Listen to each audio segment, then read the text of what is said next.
Excellence, Monsieur le ministre du Tourisme de la Côte d'Ivoire, Monsieur Roger Kakou. Monsieur le ministre, merci de nous recevoir aujourd'hui au sein de l'ambassade de la Côte d'Ivoire à Paris. Vous faites la promotion pour la Côte d'Ivoire. La Côte d'Ivoire a une croissance exponentielle, une croissance extraordinaire qui donne référence par rapport aux pays comme l'Angola. Donc les deux pays phares à l'Afrique de l'Ouest et l'Afrique australe. Alors dites-moi, le miracle c'est quoi?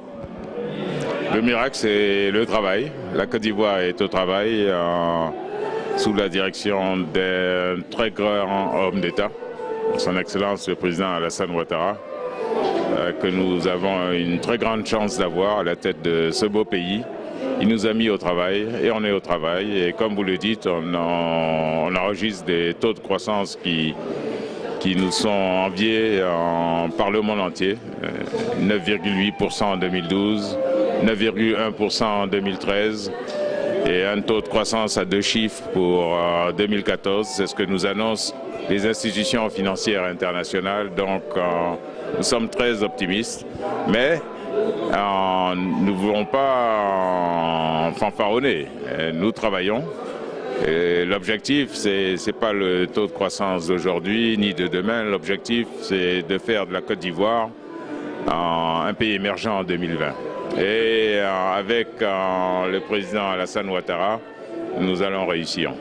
Oui, effectivement, on voit au niveau de la croissance, comme on l'a expliqué tout à l'heure, et ce qu'on voit au niveau des indicateurs, c'est une chance pour la Côte d'Ivoire, avoir à la tête de ces pays un ancien du Fonds monétaire international. Donc pour la gestion économique, c'est un banquier et le pays va en fait transpirer au niveau de ses voisins. Oui, mais la Côte d'Ivoire est membre de certains espaces économiques, l'UMOA, avec 8 pays membres, avec une certaine population.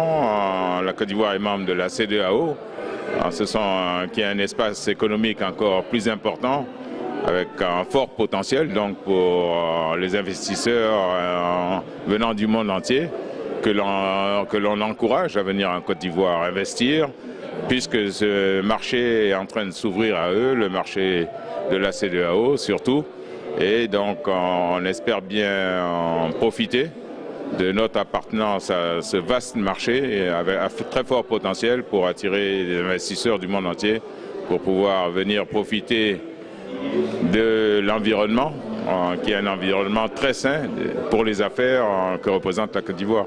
Deux questions encore, je passerai la parole à mon confrère. La première question concernant le retour de la BAD en Côte d'Ivoire, précisément à Abidjan. Et on voit le président Kaberuka fait un discours assez fort par rapport à l'économie de l'Afrique de l'Ouest. Il dira également au niveau de l'Ebola que ça va tirer l'économie vers le bas parce que les frontières sont fermées, complètement fermées. Vous l'avez expliqué même tout à l'heure. Est-ce que c'est une tare pour l'économie africaine ou c'est une progression? Parce qu'on va perdre 1% au niveau de la croissance des 5,6% de l'Afrique. Oui, l'Ebola, c'est un drame que vit la sous-région.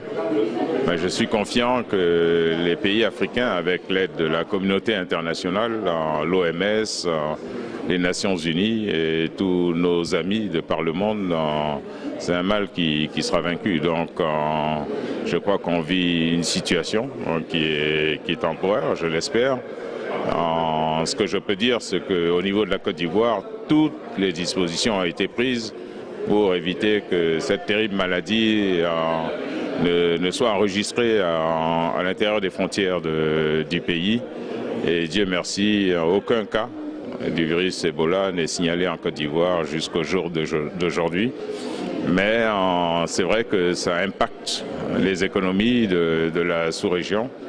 Au niveau du tourisme d'affaires en Côte d'Ivoire, on a enregistré certains reports de conférences internationales. Mais je pense que c'est une situation ponctuelle qu'on va revenir à la normalité très très bientôt. Lors de votre conférence, vous avez présenté votre pays comme un pays émergent, un pays en 2025, ce sera un pays émergent. En 2020. En 2020, voilà. On dit 2020, 2025, enfin moi j'ai dit vous avez dit 2020.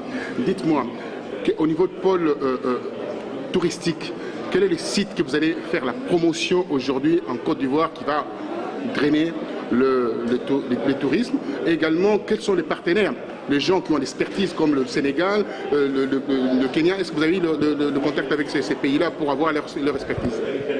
Alors, la Côte d'Ivoire au niveau touristique travaille sur plusieurs niches, je l'ai dit tout à l'heure. On a bien sûr le balnéaire, puisque le pays est riche de plus de 500 km de côte sur l'Atlantique.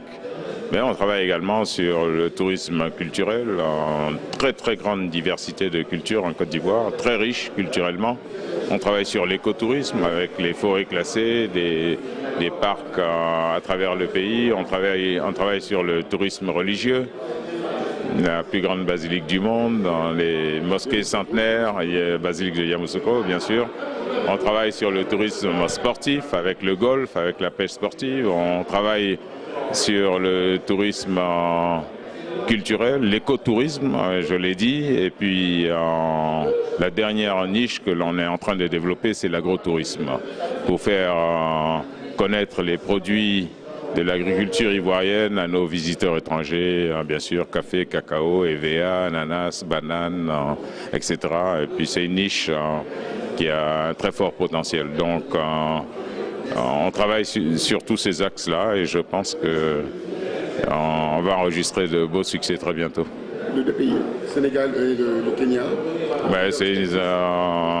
On utilise les expertises de tous les pays qui ont déjà une très riche expérience en matière de tourisme.